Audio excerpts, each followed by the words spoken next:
Alors sur cette vidéo, on va donc creuser maintenant le dernier pôle solo, à savoir les pièces, qui a donc la particularité d'avoir deux tables qui cohabitent. La table P comme pièce et la table PL, ligne de pièces. Évidemment, quand j'ouvre un devis, si je reprends notre devis de tout à l'heure, j'ai ma pièce ici, toujours avec mes données complémentaires et la même structure que toutes les autres tables, des champs texte, des champs cases à cocher, des champs date, des champs numériques et nos trois mémos, et puis des lignes de pièces qui reprennent la même structure. Donc on a, si ça veut bien bouger, table P,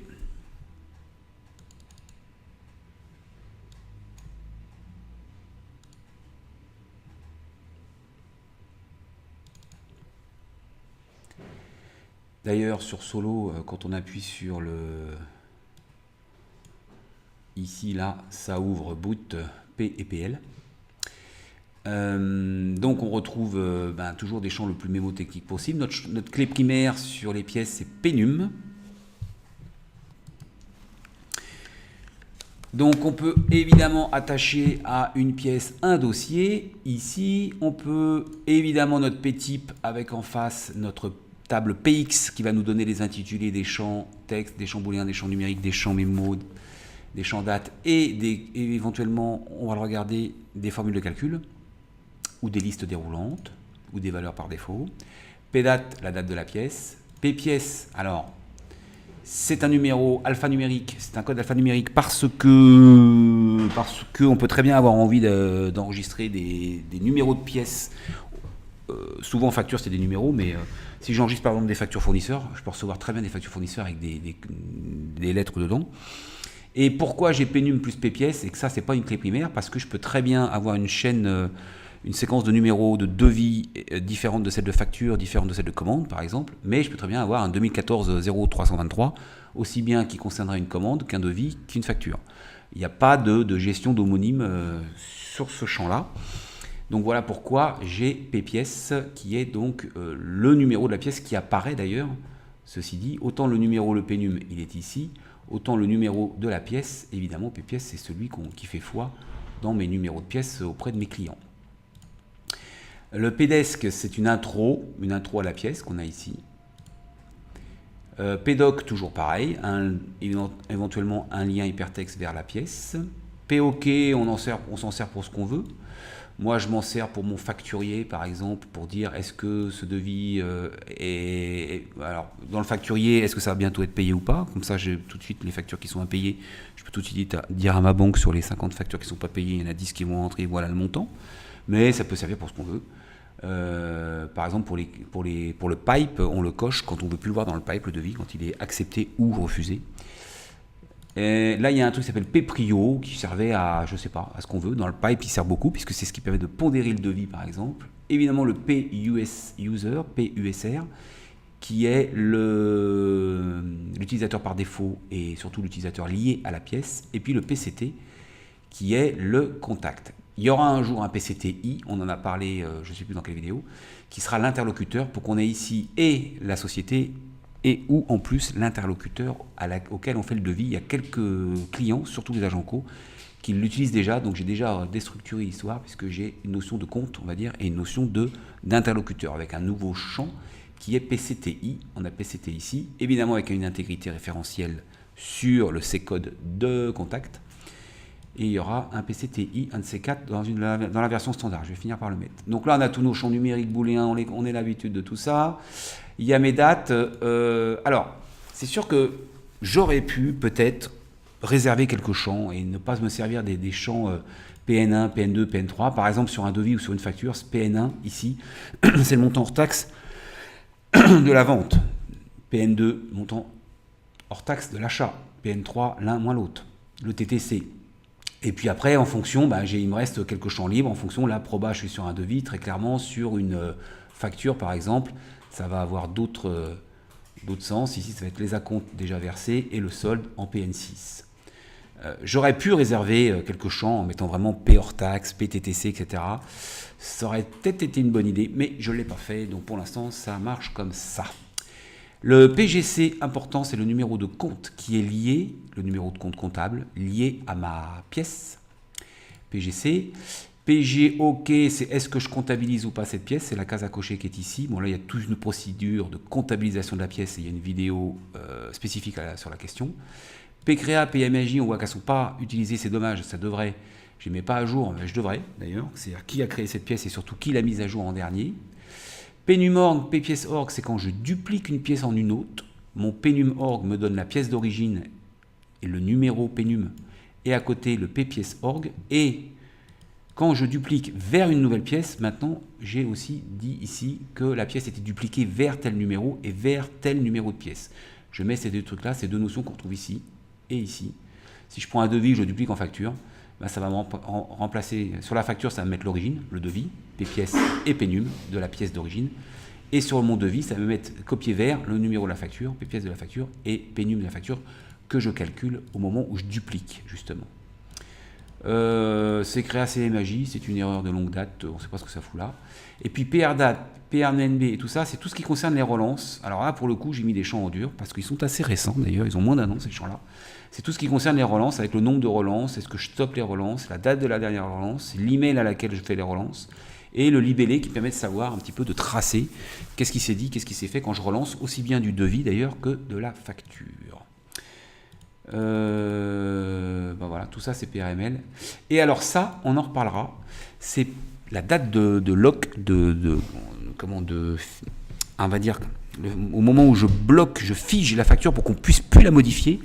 Puisque à compter du 1er janvier 2018, pour tous ceux qui font du B2C, donc qui facturent des particuliers, on est en obligation, nous, éditeurs de logiciels, de fournir ce qu'on appelle une attestation de conformité du logiciel de gestion, qui répond à certains critères, entre autres l'impossibilité de revenir sur une pièce déjà établie. Et comme on est sous accès, c'est qu'il est très facile, quand bien même j'aurais pas mis ce bouton, d'ouvrir la pièce et de changer le montant hors taxe, et de changer la date, et de changer le client, et rien qui m'en empêcherait.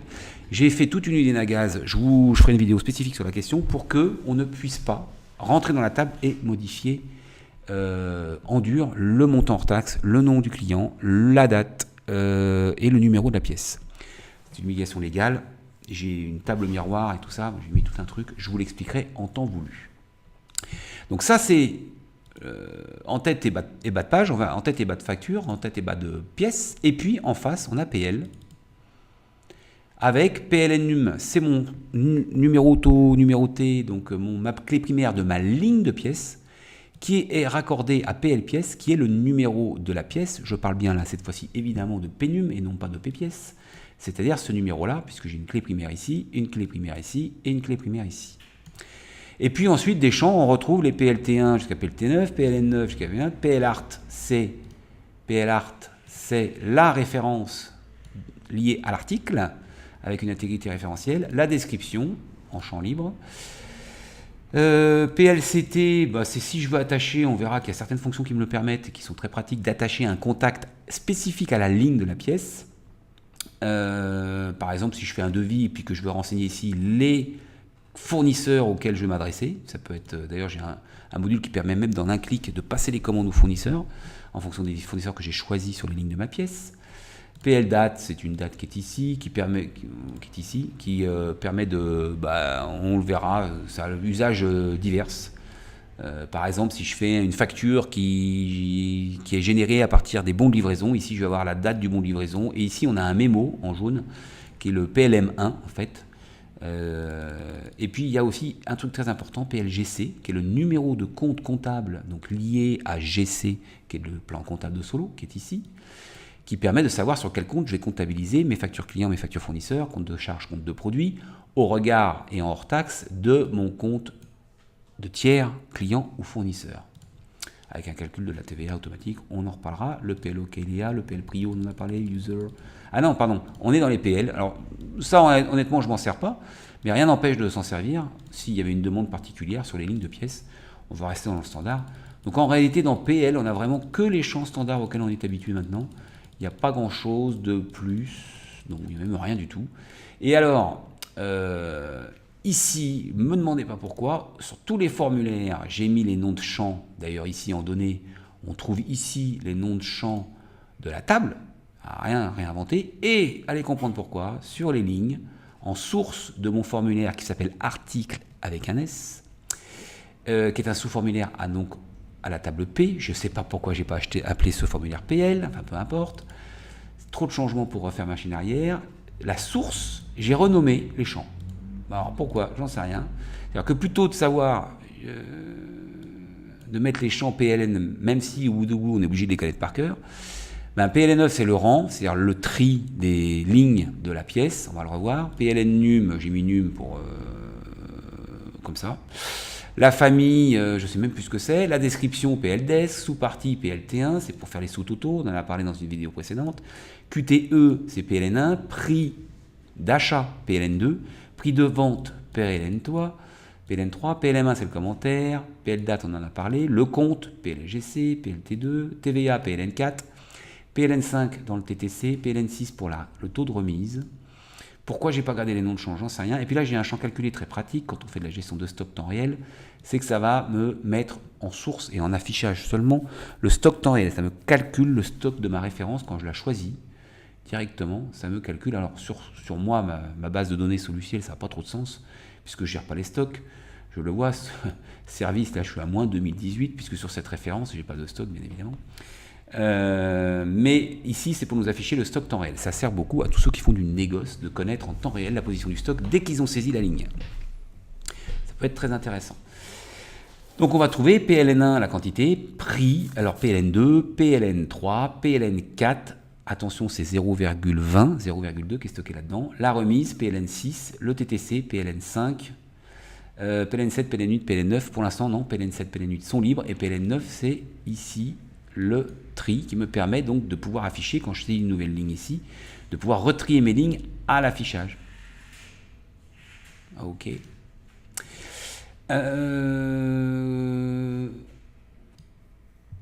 Alors, si on va dans le paramétrage, parce que s'il y a bien un endroit où je fais quelques champs calculés, c'est bien dans celui-là, je vais rentrer dans le paramétrage. Pour rentrer dans le paramétrage solo, soit je passe par paramètres ici, paramétrage rapide éventuellement, mais j'ai même ici les paramètres différents pôles, où là, j'ai tous mes paramètres et je double-clique sur le type que je veux paramétrer, ou ici, partout dans Solo, je double-clique sur le type, et ça me lance ce paramétrage. Donc on est sur PX, bien évidemment. Avec les intitulés des champs, on retrouve les intitulés des champs de la pièce. On est bien d'accord? Soldé, sans toto, c'est les champs booléens, on l'a là. Soldé, sans toto, soldé, etc. Et puis ici, sur les champs texte, là, quelques listes déroulantes. C'est ce qu'on a ici. Alors là, on est d'accord, on n'en a jamais parlé, mais j'ai une vidéo spécifique sur le paramétrage et entre autres du paramétrage des listes déroulantes, soit des listes déroulantes basées sur des listes de valeurs séparées par des points-virgules, soit des listes déroulantes avec un système ici de requêtage où je vais créer une requête qui sera la source de ma liste déroulante. Donc ça permet aux mecs qui connaissent pas trop Access, on va dire, de créer eux-mêmes leur liste déroulante. Et puis ici, des formules de calcul qui vont être calculées au moment où je valide ma fiche. Si je fais par exemple ça x100, je valide mon paramétrage et ici, ça ne va rien changer, mais si je fais une modif et je revalide, voilà, ça me recalcule ma formule de calcul. Alors, c'est une syntaxe un peu particulière. Évidemment, les clients ne sont pas forcément enclins à aller là-dedans, d'autant plus que j'ai mis des accolades, par exemple, parce que c'est réinterprété avec une fonction qui s'appelle eval en code dans Solo. Ça va me réévaluer cette formule de calcul en me remettant le forms, point d'exclamation, p, point d'exclamation, le nom du contrôle. Donc c'est pour ça qu'ici, on comprend très bien la fonction. C'est égal à arrondi 2 pn4 moins pn5, c'est-à-dire le TTC moins la compte à ce jour. Non, j'ai des connes. Oui, ça me sort le solde. Mon TTC moins mes acomptes me sortent mon solde. D'accord ? Donc voilà, c'est une formule de calcul. Si jamais je renseigne 150 € ici et que je valide, voilà, 682 moins 150, 532. Donc ça, en fait, on l'a partout dans Solo, dans les différents, là, dans les contacts, dans les actions, dans les articles et les dossiers. Mais on s'en sert essentiellement dans les pièces. Alors pourquoi on a fait ça? Parce qu'en réalité, quand on est consultant Solo et qu'on est chez un client, se servir de ça, bien souvent, est beaucoup plus rapide que de faire une formule de calcul en code ou avant Imagy ou quoi aux caisses. On peut vraiment se servir de ça. Et ce qui est génial, surtout, c'est que c'est stocké dans le paramétrage, donc dans la base de données de travail, en l'occurrence Soluciel, absolument pas Solo. Et c'est là que c'est très intéressant, parce que ça me permet, quand je suis en réseau avec 5 postes, ben je change une formule de calcul ici, évidemment ça change pour les 5 postes. Pas besoin de redéployer le solo, comme on l'a expliqué, avec un solo.mdb sur chacun des postes, ou les solos qu'on a en TSE pour chacun des users, qui attachent les tables d'une base centralisée. Ça, c'est bien dans la base de données centralisée, puisque c'est stocké dans PX. Au passage, ici, on a nos comptes de TVA en paramétrage et les différentes valeurs qu'on peut avoir ici dans nos listes déroulantes. Donc, tout est en paramètre en termes de TVA. Si demain la TVA change, on vient changer dans le paramétrage des factures les taux de TVA qui seront disponibles ici. Et le calcul du TTC, évidemment, se fait en fonction de ce que j'enseigne dans cette zone. Si j'ai 2 taux de TVA, ben sur mon état, j'aurai 2 taux de TVA. Si je passe à 10, par exemple, alors 10, je ne l'ai même pas, je ne sais pas pourquoi c'est complètement con. Tiens, d'ailleurs, je vais le changer. C'est pas 0,1, ça n'existe pas. 1%, c'est 0,10 en France. Voilà. Donc, si je passe ça à 0,10, j'ai donc 2 taux de TVA. Bon, c'est rien à voir, mais on s'en fout. Et donc, quand j'édite ma fiche, j'ai le montant soumis à 10%, le montant soumis à 20%. Bon, on voit que ça merdouille quand il y a 2 lignes, d'ailleurs. Pas grand chose, mais en fait, donc là, tout le paramétrage 2-3 taux de TVA, pas de souci sous Solo, on sait faire assez facilement à l'état près, on vient de le voir, mais au moins tout est prévu en termes de saisie. Si j'ai pas de TVA, eh ben, je dois mettre tout ça à 0, tout simplement. Enfin, je dis tout simplement, les TVA, on les fout à 0, puis ça me calcule une facture hors taxe, puisque, bah, tiens, on peut aller le voir, elle est un peu plus coton, mais le montant TTC, c'est quoi? Eh ben, c'est un décum du domaine PL, pour lequel PL pièce est égal à PNUM, donc la PNUM sur laquelle je me trouve, et c'est la quantité fois PLN3 multiplié par 1 plus ma TVA. Et ça me donne mon TTC. Voilà, j'additionne tous les prix unitaires, enfin non, quantité multipliée par prix unitaire multiplié par 1 plus le taux de TVA, donc le 1.02, donc 1.2 par exemple, toutes les lignes pour lequel de PL, pour lequel PL pièce est égal à PNUM, et ça me calcule mon TTC. Alors on verra que des fois, en termes d'arrondi, quand je passe du TTC ou hors taxe, ça peut poser des soucis, mais le gros du truc est là. Ici, j'avais autre chose d'important, c'était la possibilité, par exemple, comme je suis sur une facture, de n'avoir que des clients. C'est une clause SQL de la liste déroulante qui est ici, qui ne va pas me lister tous mes contacts, mais qui va me lister tous mes clients, parce que c'est une facture. Alors on s'en sert pas, et si on ne veut pas s'en servir, on enlève cette clé-là, et là il me mettra tous les contacts de la base sur cette liste déroulante. Mais on sait aujourd'hui que c'est plus tout à fait comme ça qu'on renseigne là-dessus, on en reparlera. Et puis un autre truc très très important pour la gestion des stocks, qui est une problématique vraiment récurrente et sur laquelle on est énormément sollicité, mine de rien. En tout cas sur AdWords, je fais un taux de clic pas possible sur la gestion des stocks. Et la gestion des stocks, pour moi, je trouve ça en réalité très très simple dans Solo, ce à quoi j'ai réfléchi. Il y a évidemment une vidéo spécifique sur la gestion des stocks, mais c'est l'idée de dire que pour calculer des stocks, c'est très simple. Je dis cette pièce décrémente mes stocks en entrée ou les incrémente en entrée ou les décrémente en sortie. Typiquement ici, moi, j'ai pas envie de passer par des bons de livraison. Je veux que ce soit mes factures clients qui décrémentent mes stocks en sortie. Ben je coche cette case.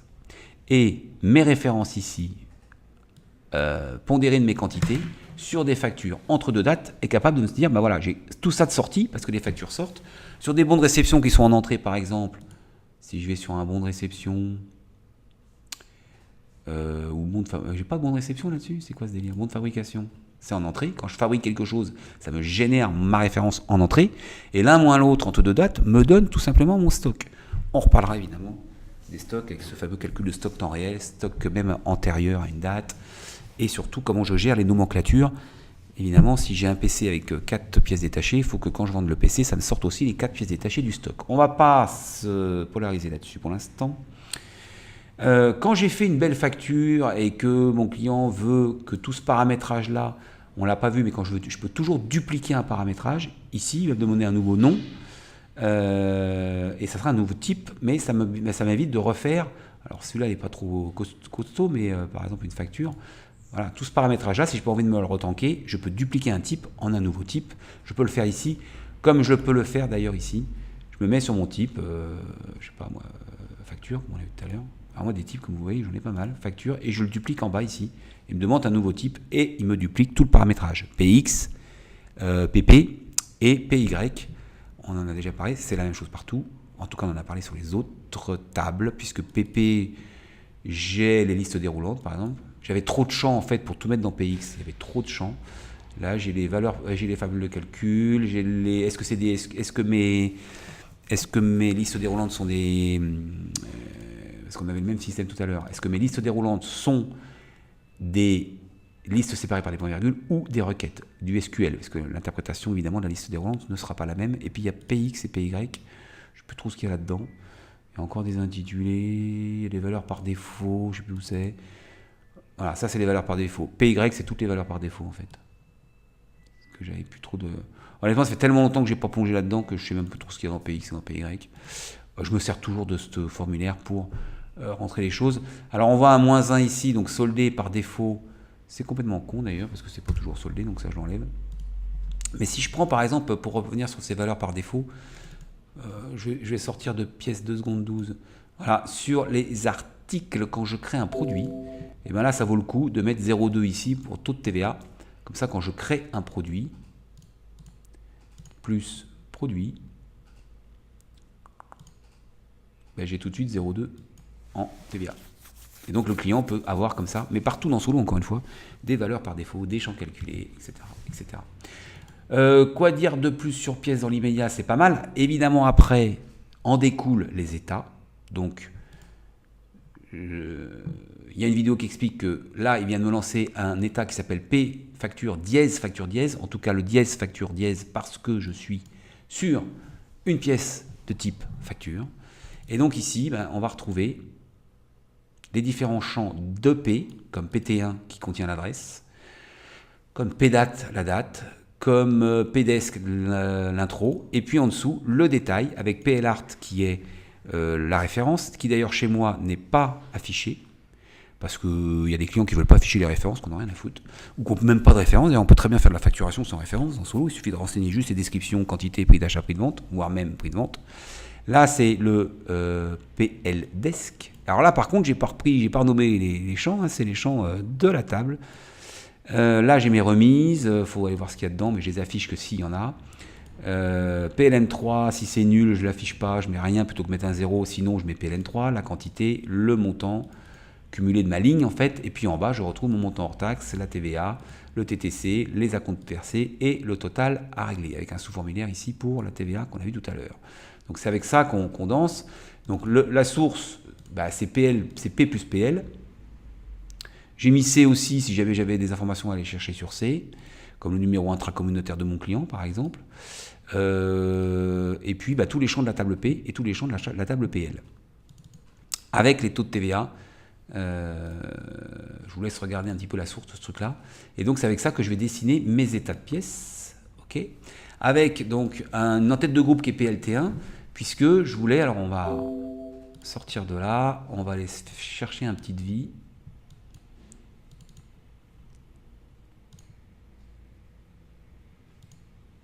J'ai pas fait un devis là? Si, j'ai enfin, bah, le devis qu'on a eu sur la vidéo précédente par exemple. Donc le PLT1 c'est ce truc là. Donc si je vire tous ceux qu'on n'a pas,